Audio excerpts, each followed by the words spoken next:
Olá, galerinha, tudo bem com vocês? Bom, espero que sejam super bem, se cuidando da família. Nós hoje damos início à segunda unidade com o tema romantismo regionalista.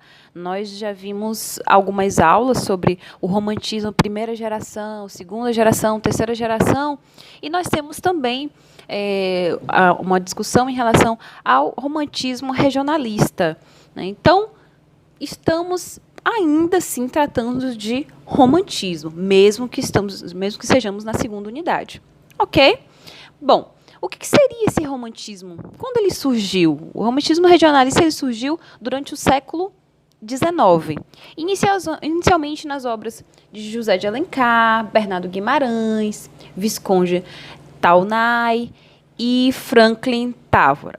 Então, esses escritores ficaram super conhecidos na época devido a esse tipo de romantismo. Daí eu trago para vocês algumas características, certo? Mas antes de trazer essas características, eu quero destacar que a temática principal observada nesses tempos é a vida rural da sociedade da época, né, em determinadas regiões do Brasil. E isso conta desde o extremo sul, o interior fluminense, o Planalto Paulista, até o Nordeste. Então, nós não estamos nos limitando apenas em um território. Ok?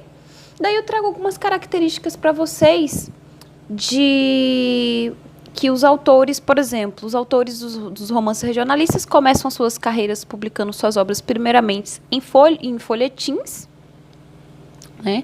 Isso é bastante interessante. Eles começam com esses folhetins e com o tempo, né, com a mudança, e depois de um tempo começam a publicar em livros, mas inicialmente começam em folhetins, né? E conforme o interesse do público ia crescendo, eles juntavam os capítulos e organizavam um livro. Os romances regionalistas eram geralmente dedicados aos moradores da classe média de centros urbanos, como Rio de Janeiro. Os autores tentavam criar uma imagem grandiosa do Brasil através dos cenários que pareciam nesse tipo de narrativa.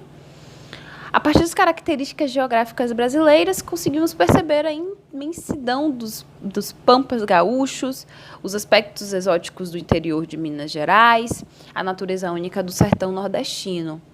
Então, eu dei umas características mais amplas, não se tratando necessariamente desse texto sertanejo, né? Desse texto romantista sertanejo, mas ampliei para a questão histórica, para a questão física, como eles faziam, né, quando começou, até porque nós vamos trabalhar mais interiormente as obras a partir dessa aula e de mais algumas aulas seguintes, né?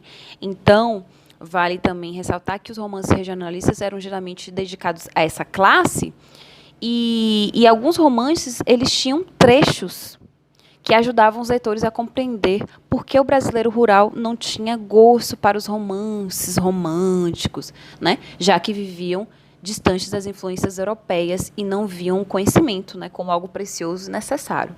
Obviamente, que há uma grande discussão em características como preconceito da época, né? Como eram narrados esses sertanejos. Isso também era bastante discutido e nós vamos também fazer atividades sobre essas questões políticas, culturais. Ok? Bom, autores da época, José de Alencar, Franklin Távora, Visconde de Taunay, Bernardo Guimarães, como eu falei antes para vocês, certo? Nós temos, por exemplo, José de Alencar, como é um tipo de romance, né, que se destaca através dos heróis regionais, né, ou históricos da época. José de Alencar, ele era um escritor do Sul, então, ele destaca bastante trechos gaúchos, questões gaúchas nas obras. Ele tem também uma característica muito forte por revelar um quadro muito próximo da realidade, com a natureza, muito exuberante, o menor foco nas mulheres, né? Não foca tanto isso nessa fase. Franklin, por exemplo, era nordestino, ele é um grande defensor do regionalismo, ele acreditava na divisão que separava as culturas brasileiras, norte e sul. E a maioria das suas obras elas se passavam em Pernambuco, mais ou menos durante o século XVIII. Visconde de Taunay, ele era do centro-oeste, e ele é conhecido muito pelo equilíbrio dos romances regionalistas, né, esses romances, pelo senso de observação, análise. Bernardo de Guimarães, ele, por exemplo, ele é um autor um pouco criticado pela sua falta de originalidade, mas isso é muito relativo, vai de cada leitor também, né, a partir da sua forma do herói nobre, a heroína apaixonada, né, sempre trazendo essas temáticas. Galerinha, as atividades já estão no portal. Qualquer dúvida, envie mensagens para mim. Se tiverem dificuldade com o portal, as atividades também são lançadas no Google Drive, ok? Qualquer coisa, estamos à disposição de vocês. Muito obrigada, galera, e nos vemos logo.